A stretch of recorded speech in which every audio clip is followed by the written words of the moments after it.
आज हम लोग पजल सॉल्व करेंगे जो कि सिटिंग अरेंजमेंट होगा जिसमें 2 रोज होती हैं और वेरिएबल्स के साथ होगा। So I am going to solve it. पहले हम लोग सारी कंडीशंस को एक साथ लिखते हैं। दिस इट 8 पर्सन्स हैं, 2 रोज है 1 and 2, 4% रो 1 में जो साउथ देखेंगे, सॉरी नॉर्थ देख रहे हैं, 4% रो 2 वाले साउथ देखेंगे। ओके, तो अगर 8 लोग हैं तो 4 4 हमें बनाना है, तो हम लोग ऐसे बनाएंगे इसका diagram.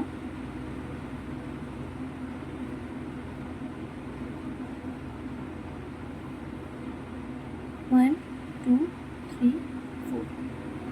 Row 1 facing north, so it will be row 1 and row 2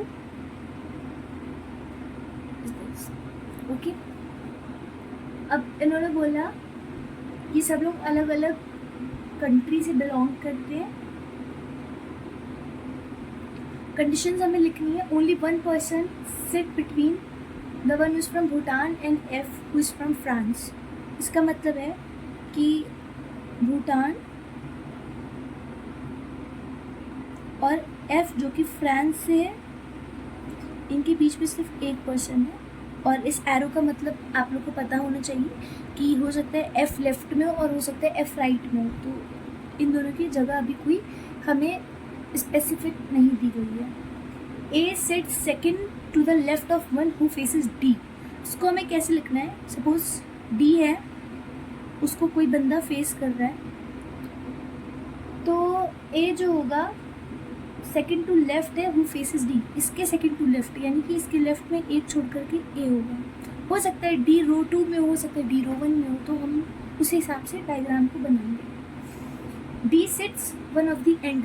D जो होगा वो कोई एंड पर होगा, यानी डी की पॉसिबिलिटीज़ क्या हो सकती हैं? या तो यहाँ पर, या तो यहाँ पे, या यहाँ, या फिर यहाँ पे। तो डी की इतनी सारी पॉसिबिलिटीज़ हैं। But still I am telling you, हमें 4 केसेस नहीं लेने हैं। प्रीलिम्स में टाइम कम होता है, इसलिए हमें कुछ केसेस मेंटली भी सॉल्व कर लेने हैं ताकि मैं देखना है कि वो वैलिड है कि नहीं। जो इंडिया से वो एफ को फेस करेगा जो कि रो 2 में है। ओके, सो एफ रो 2 में है और इसको इंडिया वाला फेस करेगा।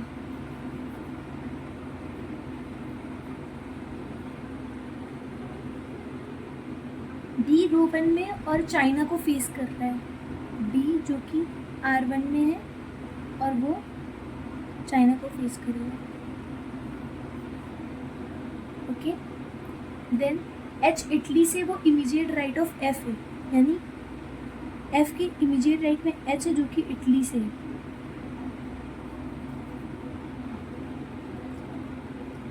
ई सेकेंड टू लेफ्ट ऑफ जी है, जी के लेफ्ट में एक छोड़ करके ई है। जो ब्राज़ील से वो इमीडिएट लेफ्ट है जापान के, जापान के इमीडिएट लेफ्ट में ब्राज़ील है।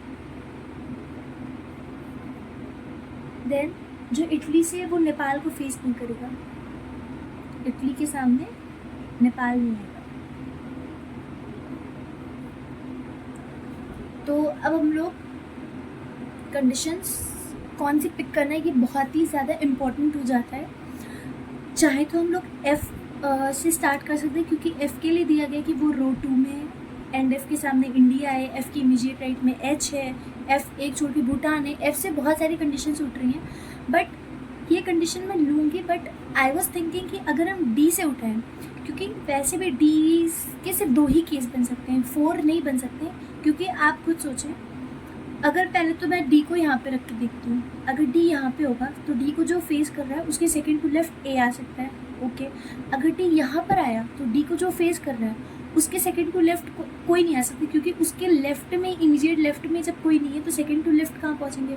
तो डी की पॉसिबिलिटीज़ क्या हो सकती है? या तो डी यहाँ पर होगा। सिमिलरली अगर हम ये वाला केस देखें, अगर डी को यहाँ रखेंगे तो डी को जो फेस करेगा उसके सेकेंड टू लेफ्ट ए आ सकता है, यानी कि डी यहाँ आ सकता है या तो डी यहाँ आ सकता है। अगर डी को यहाँ पे रखा और डी को जो फेस करेगा उसके सेकेंड टू लेफ्ट कोई नहीं आ सकता है। तो इससे हमें पता चला कि डी हमारा एक बार यहाँ आ सकता है, सेकेंड केस में डी यहाँ आ सकता है।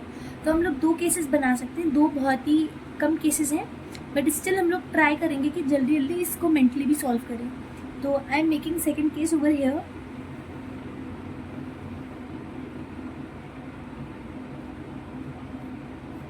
This is row 2 and this is row 1।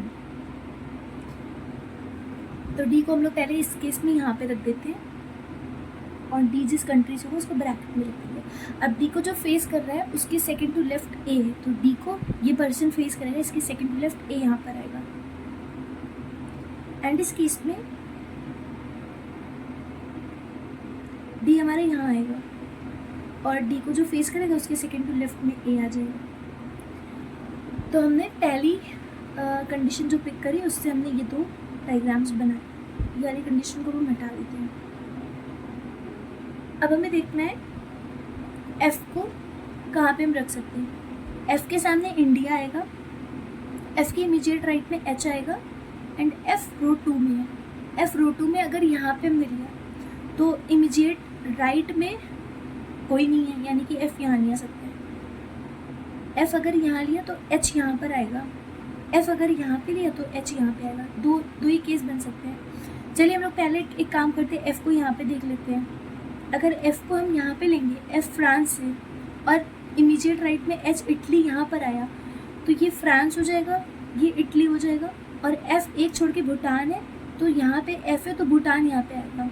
फिर एक यहाँ पर कंडीशन थी चाइना के सामने B और B रो 1 में, तो चाइना के लिए एक ही जगह बची, वो ये बची, यानी कि यहाँ पर हमारा इटली होगा, यहाँ पे फ्रांस, यहाँ पे चाइना एंड यहाँ पे भूटान। तो ये चारों कंट्री हमारी फुल हो जाएंगी। अब हमें देखना है कि अभी तक तो कंडीशन सही चल रही है। जापान के इमीडिएट लेफ्ट में ब्राज़ील है, ई एक छोड़ के जी है, तो बहुत सारी कंडीशन है। ठीक है, तो हम लोग को यहाँ पे केसेस बनानी पड़ जाएंगे। हम लोग पहले F को रखते हैं यहाँ पर। अगर F यहाँ पे आया फ्रांस, तो इमीडिएट राइट में H इटली, F एक छोड़ के भूटान और चाइना के सामने B आएगा जो कि रो 1 में है। तो अब चाइना के सामने B यहीं आ सकते हैं क्योंकि बाकी जगह पे चाइना नहीं दे सकती, सारी कंट्री होगी, तो ये चाइना हो जाएगा और ये हमारा B हो जाएगा। ठीक है, अब हम क्या कर सकते हैं, F के सामने हमें इंडिया रखना है, तो F के सामने इंडिया A को मिलेगा। अब जो ये थी जापान के इमीडिएट लेफ्ट में ब्राज़ील, वो बस यहीं आ सकता है। अब यहीं पे आपको समझ जाना चाहिए हमारा केस गलत हो गया, क्योंकि अगर हम जापान के इमीडिएट लेफ्ट में ब्राज़ील रख देंगे तो एक लास्ट कंट्री नेपाल बची जो कि इटली के सामने आनी है, और जब ये कंडीशन दी गई कि इटली के सामने नेपाल नहीं आ सकता है, यानी ये केस हमारा गलत हो गया। अब हमें क्या करना है, हमें दूसरा केस जो बनाना है उसमें अब हम F को यहीं रख सकते हैं और कोई केस बन ही नहीं सकता है। तो हम लोग यहाँ पर फर्स्ट केस का A पार्ट ये था, अब फर्स्ट केस का B बनाते हैं हम लोग।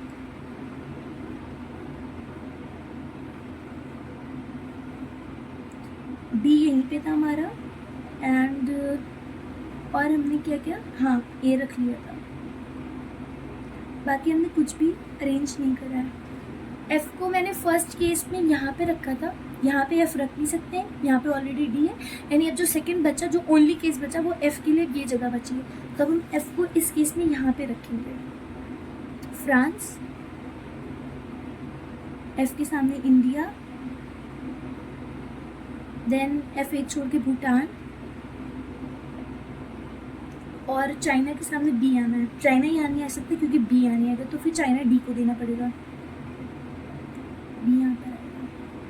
ओके, जापान के इमीडिएट लेफ्ट में ब्राज़ील आना है, यहाँ पे जापान नहीं आ सकता क्योंकि इमीडिएट लेफ्ट में इंडिया है, यानी यही केस बचेगा, तो जापान इसको देंगे, इमीडिएट लेफ्ट में ब्राज़ील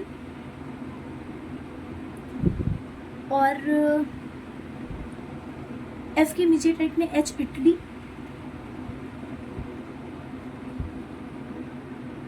और जो लास्ट कंट्री बची वो B को मिल जाएगी, दैट इज़ नेपाल। ये केस तो हमारा सही हुआ क्योंकि इटली के सामने नेपाल भी नहीं आया और सारी कंडीशन भी होंगी, ये भी होगी, ये भी होगी, ये भी, ये भी, ये भी। अब बची क्या, ये बची G के लेफ्ट में एक छोड़ के E, तो अगर G यहाँ पर आएगा तो लेफ्ट में एक छोड़ के E यहाँ पे आ जाएगा। अब जो बचा है हमारा A B, I guess it's C Bhutan हो जाएगा। तो हमारा केस यहीं पे सॉल्व हो गया, हमें सेकंड केस पे जाने की ज़रूरत ही नहीं पड़ी। स्टिल अगर आप लोग को चेक करना हो सकता है दोनों केस पॉसिबल हो तो हम लोग इसमें भी देख सकते हैं। A को हमने यहाँ रखा, D यहाँ पे था, अब F रो 2 में आएगा और F के सामने इंडिया आना है, इमीडिएट राइट में H आना है। F यहाँ नहीं आ सकता क्योंकि इमीडिएट राइट में H नहीं आ सकता, यानी F अब यहीं ही आ सकता है। F फ्रांस, इमीडिएट राइट में H इटली F एक छोड़ के भूटान, और चाइना के सामने B आएगा तो इसको मिलेगा चाइना, और ये हुआ हमारा B। और जापान के इमीडिएट लेफ्ट में ब्राज़ील आना है, तो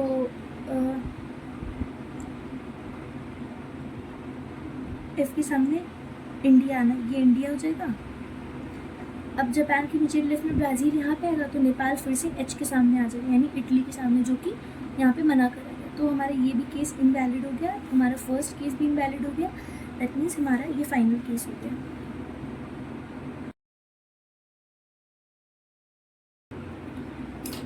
ओके, तो अब हम लोग नेक्स्ट पजल करते हैं। इस पर बोल रहे 9 पर्सन्स दिए हैं, वो 9 स्टोरी बिल्डिंग में है, और फर्स्ट फ्लोर जो होगा वो हमारा बॉटम मोस्ट है, and top most is 9th floor. That means this floor will be 9, 8, 7, 6, 5, 4, 3, 2, 1।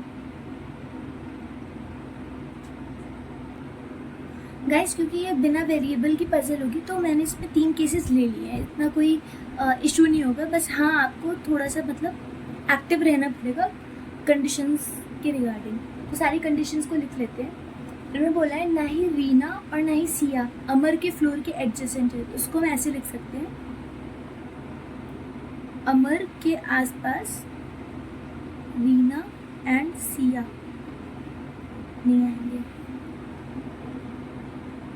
3 person है मीना एंड अमर के फ्लोर के बीच में, तो मीना अमर 3 है, और दोनों में से कोई भी ऊपर हो सकता है।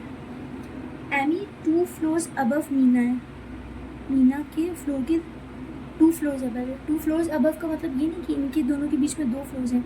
2 फ्लोर्स का मतलब है 1 फ्लोर ऊपर होगा, फिर 1 फ्लोर ऊपर होगा, यानी कि सिर्फ 1 फ्लोर का डिफरेंस आएगा। और कौन है? एमी है।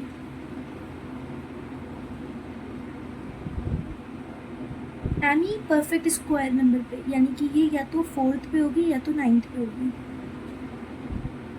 और 1 भी हो सकता है। लेकिन 1 कैसे करें, हमें साफ ही दिख रहा है कि एमी के नीचे एटलीस्ट 2 फ्लोर होनी चाहिए, तो 1 पे तो वैसे ही नहीं हो सकती, इसलिए मैंने 4 एंड 9 को ही कंसिडर करा है। फिर उसके बाद बिना 2 फ्लोर अबव राम है, यानी कि राम के ऊपर 1 छोड़ करके बीना है।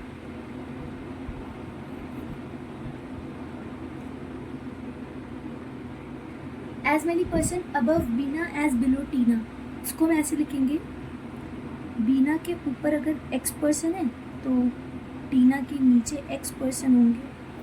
फिर नेक्स्ट कंडीशन बोल रहे हैं बीना अबव टीना है, ओके, यानी कि टीना के ऊपर बीना कौन है, तो मैं ऐसे एरो बना दे रही हूँ और क्वेश्चन मार्क कर दे रही हूँ कि हो सकता है 2 फ्लोर्स अबव हो सकता है, जस्ट अबव हो, तो we can't say anything about it, तो क्वेश्चन मार्क लगा देते हैं। फिर रीना अबव सिया है, सिया के ऊपर रीना है, again question mark. Riya below Amy but not adjacent to Reena,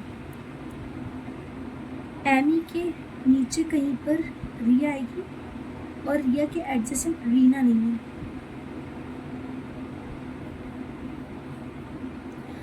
तो अब इतना तो समझ आ जाना चाहिए कि हमें मिनिमम केसेस बनाने के लिए हमें स्टार्ट करना चाहिए एमी को अरेंज करके। एमी या तो 4th पे होगी या तो 9th पे होगी, तो हम लोग पहले 2 केसेस लेते हैं। पहले एमी को 4th पे रखते हैं, फिर एमी को 9th पे रख देते हैं, ओके।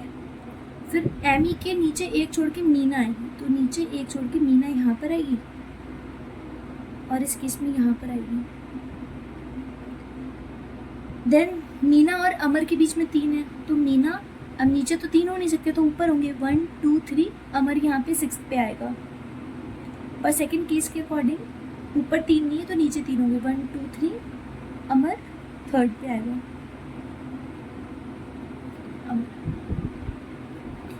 अब हमें एक कंडीशन और ध्यान रखनी है, अमर के पास रीना एंड सिया नहीं होनी चाहिए, यानी 7th और 5th पे ना रीना आएगी ना सिया आएगी, दोनों में। और इस केस के अकॉर्डिंग 4th एंड 2nd पे नहीं आ सकती है, ओके। तो बस इसको हम लोग ऐसे मेंटली सोच लेंगे। बाकी अब हम कौन सी कंडीशन पिक कर सकते हैं, हमारी ये कंडीशन हो गई, ये वाली भी हो गई, ओके, तो अब अगर हम ये वाली कंडीशन देखें, इन्होंने बोला है एमी के नीचे रिया होगी और रिया के पास रीना नहीं है। एमी के नीचे रिया या तो यहाँ पे हो सकती है या तो यहाँ पे हो सकती है। अगर मैंने रिया को यहाँ पे रखा, एमी के नीचे यहाँ पे अगर मैंने रिया को रख दिया जस्ट नीचे, तो हमें टीना को भी फिट करना है, क्योंकि टीना के नीचे जितने होंगे बीना के ऊपर होते होंगे और टीना के ऊपर बीना को भी आना है। तो अगर रिया यहाँ पे आ गई तो, और मैंने मान लो टीना को यहाँ पे ले लिया, तो टीना के नीचे 1 2 3 4, तो बीना के ऊपर 4 होने चाहिए। 1 2 3 4, यानी बीना और टीना सेम फ्लोर पे तो हो नहीं सकते, यानी टीना यहाँ पे नहीं आएगी। अगर टीना को यहाँ पे लिया तो ऑब्वियसली बीना के नीचे आएगी, बट हमें क्या बोला है, बीना को टीना के ऊपर होना है, ना कि टीना के नीचे।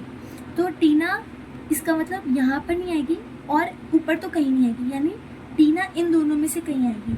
अगर मैंने रिया को यहाँ पे रखा तो टीना को यहाँ आना पड़ेगा, अगर रिया को यहाँ रखा तो टीना को यहाँ आना पड़ेगा। अगर हम लोग रिया को 3rd पे रखते हैं सपोज, तो टीना को यहाँ आना पड़ेगा। टीना के नीचे 0 तो बीना के ऊपर 0, यानी बीना यहाँ पर आएगी।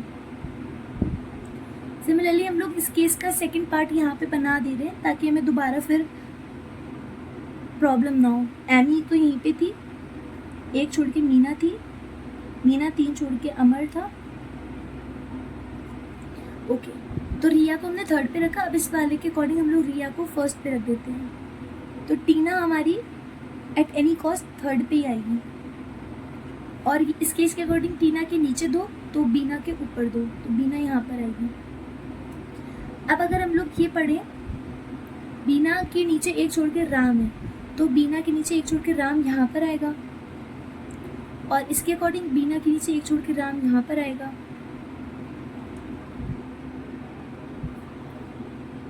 अब बोला है सिया के ऊपर रीना को होना है, 2 ही लोग बचे इसमें भी सिया के ऊपर रीना, और इन्होंने बोला है रिया के पास रीना नहीं आएगी। ओके,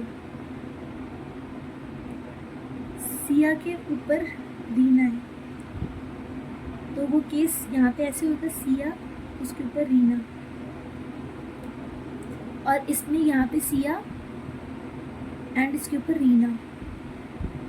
अब आप लोग खुद सोचिए केस कौन सा गलत हुआ। ऑब्वियसली हमारा फर्स्ट केस गलत हो गया, क्योंकि अमर के पास सिया आ गई, जबकि हमें क्या बोला था, अमर के पास सिया और रीना नहीं आ सकते हैं। सिया आ गई यानी ये केस कट, ये केस तो सही हो गया, तो हमारा ये केस सही है। बट अगर हमें चेक करना है दूसरी पॉसिबिलिटी भी, जब हमने एनी को 9th वाले नंबर पे रखा है तो हमें ये भी चेक करना पड़ेगा। तो अब हम क्या करेंगे, एनी के ओके, तो अब हम लोग को टीना एंड बीना को सेट करना पड़ेगा। अब आप देखिए, अगर टीना यहाँ पर आएगी तो बीना यहाँ नहीं आ सकती, यानी टीना यहाँ नहीं आएगी। टीना अगर यहाँ पर आएगी तो बीना यहाँ आ सकती है, टीना यहाँ नहीं आ सकती है। टीना अगर यहाँ पर आएगी तो 1 2 3 बीना यहाँ पे आएगी, यानी टीना यहाँ पे तो बीना यहाँ पे, और बीना के नीचे 1 छोड़ के राम है, तो बीना के नीचे 1 छोड़ के राम नहीं आ सकता क्योंकि टीना को रख दिया, यानी और इसके ऊपर तो टीना आ ही नहीं सकती क्योंकि फिर बीना नीचे हो जाएगी, जबकि बीना को ऊपर होना है। तो हमें ये पता चल गया टीना यहीं पर आएगी, तो हमने टीना को यहाँ पे रखा। टीना के नीचे 1 तो बीना के ऊपर 1, और बीना 1 छोड़ के राम यहाँ पर आएगा। एमी के नीचे ओके, वो तो ठीक है। फिर उसके बाद एमी के नीचे रिया को आना, और रिया के पास रीना नहीं आ सकती है। सिया के ऊपर रीना को आना है, सिया यहाँ नहीं रख सकते क्योंकि अमर के पास हो जाएगी, और रीना भी नहीं रख सकते, तो सिया यहाँ पे आएगी तो रीना यहाँ पे आएगी, सिया यहाँ पर आएगी तो रीना यहाँ पे आएगी, और रिया बची वो यहाँ पे आ जाएगी। ये केस फिर गलत होगी क्योंकि हम रिया और रीना को एक साथ नहीं रख सकते, और यहाँ पे रिया और रीना एक साथ होती हैं, तो हमारा ये वाला केस सही हो जाएगा।